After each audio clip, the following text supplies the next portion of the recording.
Good evening. Boy, it's kind of strange to be up in front again for a change. I actually made a few notes, and I'll tell you why. I asked Samuel Wednesday night. He asked if we were ready, and I said, "Well, yeah, that's fine." I said, "How much time do I have?" And he says, and I said, 30 minutes, and he said, 35. so did he tell you that? No. Or did he tell you? Because he's still going to preach the same whether I take 35 minutes or not.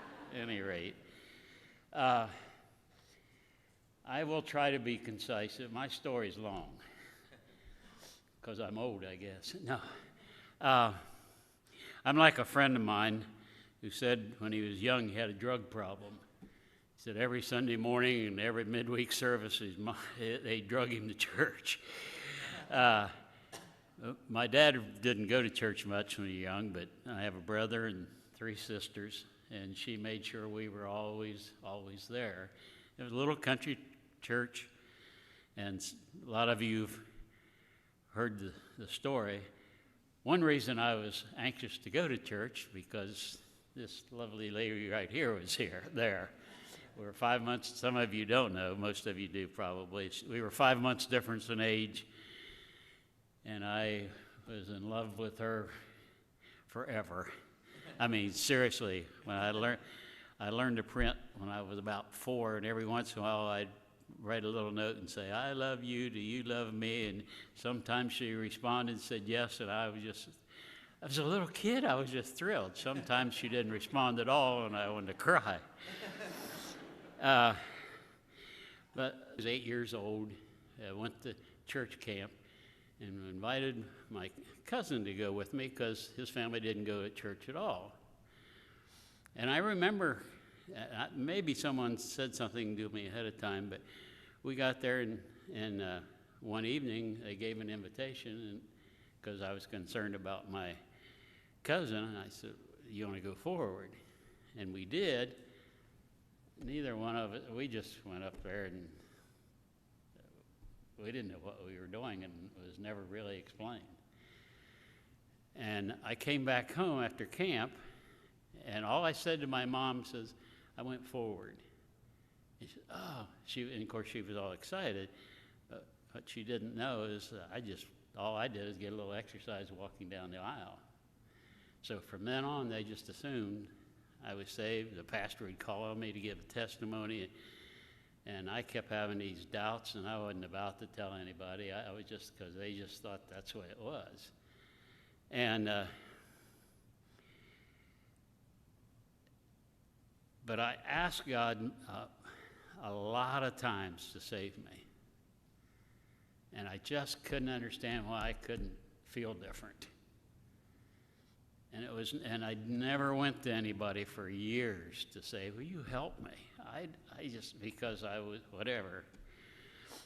And this is important. I'm going to mention this. I didn't like going to school. We had, I think, 116 in my high school graduating class, and I was the very top of the bottom half of my class. And I never wanted to see the inside of a school again. But I was interested in art, and I thought about art school. Well, my brother had gone 1 year to Bob Jones 3 years before, and I knew they had a good art program. So actually, Pam and I went to Bob Jones together, and I majored in art my freshman year. But I was seeing something I'd never seen before in our church. It was something like, this is something real, not just something you do to show up to church and don't do this and don't, although there were plenty of things we couldn't do at Bob Jones, but especially back in those days. But at any rate, after my first year, I did well in art, but I guess it was the Lord's work. Well, it was, because He directs our path. I switched to Christian education. Back then, that was working in Sunday school, youth work, camp work, and it wasn't what you think of now as formal Christian education. And so I ended up getting through college at about the same rate that I did my high school, unfortunately. And But during that time, I went out on weekends. We did youth rallies. I passed out tracts, witnessed people, even preached. But there was still this just nagging. I said, man, I don't feel, because people would say, oh, I never had any doubts. And I thought, well, I should never have a doubt. And we just need to be careful with our children. I've had parents say, the kids weren't sure about the salvation. Their parents says, well, don't you remember when? And they were giving their kids false assurance. And that's a terrible, dangerous thing to do. So, at any rate, I graduated, barely, and had some opportunities for some different ministries, and some of you may have known Dayton Hobbs and Carolyn Hobbs down in Milton, Florida. He called me. I still didn't know what we were going to do when I graduated, and asked me to come down and teach fourth grade, and I said, my first response, I don't want to be in another school. At any rate, but I did, and I loved it. I loved the kids. We had 35 fourth graders. But during that year, I don't know the number, but close to half of those kids, I was really careful never to push anything, but I'd kind of leave it open. If you ever want to talk to me about salvation, just come to me sometime during the day, and left it wide open. And nearly half of them, I don't recall the number, did. And I sat down with them, explained it to them, but down deep there was still this, I said, I'm not feeling, okay? Well, finally it got to me. I just taught 1 year, and it went back to the farm. My brother and I had a dairy farm partnership for 7.5 years. We had a new pastor come in where we were going to church. I was always faithful in church. And he had gone through something similar. And I finally sat down and talked to him. I said, I just don't know. But there were so many things I'd like to tell you, and I don't have time, that it was a process. Because I knew all the verses. I'd used them, showed them to other people. I'd read them. I'd read books on it. And I was just about, well, I was at the end of my rope. And one thing that really helped me, I either heard someone say it or I read it about a man back before cars, wintertime, really cold, and he was walking along the road, and he came to a river, and he had to get across the river because it was getting late. But he was afraid the ice wouldn't hold him. And he didn't know what to do, scared to death, but he said, I've got to get across. So he finally put a foot out, and he kind of felt it crack a little bit. He wasn't sure. He said, I got to get across, and another one, and pretty soon he got down on his hands and knees and was crawling, scared to death. Finally got flat out in the middle of the river, across this ice, right in the middle, flat out. And when he was laying out there, inching his way across, the man came with a team of horses and a wagon and didn't even slow up and drove across the ice. Who was safe? They both were. Because their faith, even though the one guy was shaking a lot, his faith was in the object, the ice. And my feeling, I wanted a feeling, and I think I'm been convinced over the years, God did that on purpose, because our assurance is not in how we feel. I laughed, Dr. Bob Jr. years ago when I was in school, jokingly said, but he says, I never feel saved in the morning until I've had 2 cups of coffee. See, our feelings will let us down. Oh my. By the way, it's same so many other things. Same in marriages. It's a decision, not a feeling. Okay, that's another sermon. Sorry about that. Any rate, and there were several other things, and finally I said, God said it. I believe it. I know he died for me. I have asked him. during this time, God started really dealing with it. I love being on a farm. I love my brother. We got along great and so forth. And finally, I said to him one time, I said, I don't think I belong in the farm anymore. And he said, it's kind of what I thought. And we packed up our bags. We had 2 kids already. I had our 2 kids. And in a week's time, well, actually, Dr. Bub Jr. came up in the area, and I sat down and talked with him. And he said, why don't you come down and look around or whatever and talk to Dr. Rupp, I think it was. At any rate, we packed up our bags with 2 kids with no job and no place to live and moved to South Carolina. And I started grad school and didn't have a clue what God wanted me to do, except for I thought he wanted me to do something in ministry.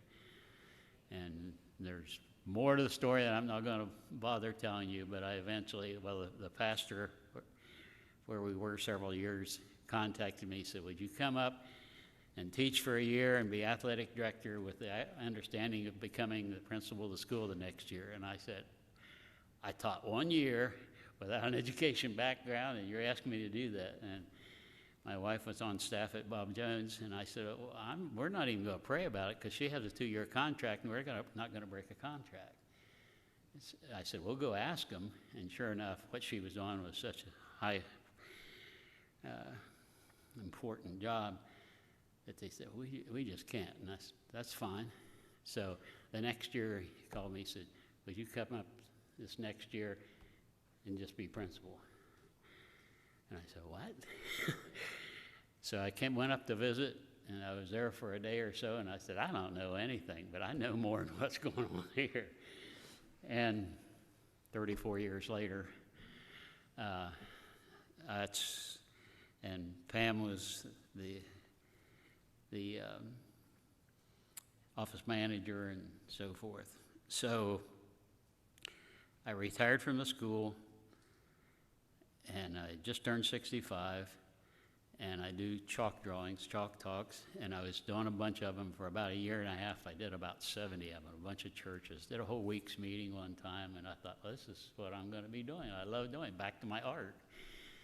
And did one at a church locally, and the church that probably ran 150 or 200 at one time, and I got there that morning, and there were 14 people there. I had no idea.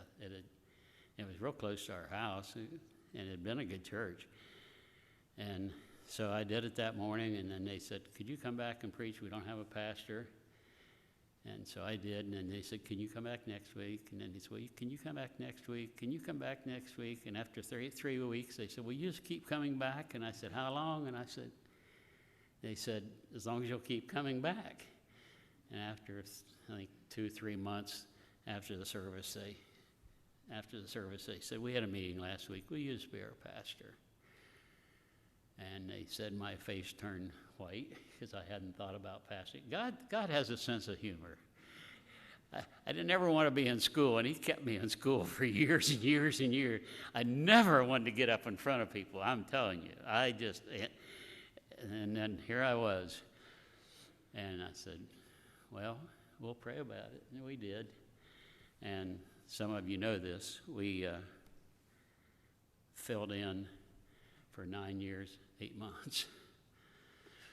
And just 2 years ago, I told him, you've got to find some younger, because I was already 75 at this point. And that was God's timing, too. I didn't know that I was going to have cancer come on and so forth. And it was God's timing.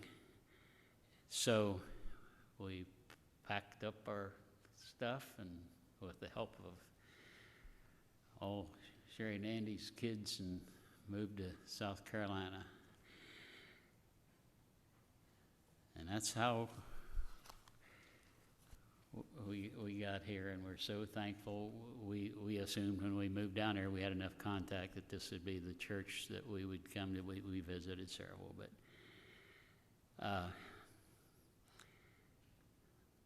I won't say too many things. I'm going to let my wife is so anxious to get up here, I'm sure.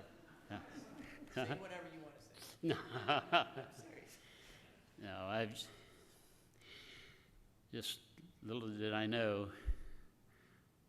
76 years ago, I would fall in love with this beautiful lady, and I always did the whole time. Now, part of the time I had to do some real serious talking with her to talk her into it, but she's been stuck with me for nearly 56 years now, and that's been a blessing, because so much of that time we were working together too. And as a last comment, no one believes this, but I'll tell you anyway, we've had almost 56 years plus our dating years and so forth, and have never had an argument or a fight, and I give her most of the credit for that. She hates to get up in front of people too. You want me to stand here? Yeah, Do you? hold me up.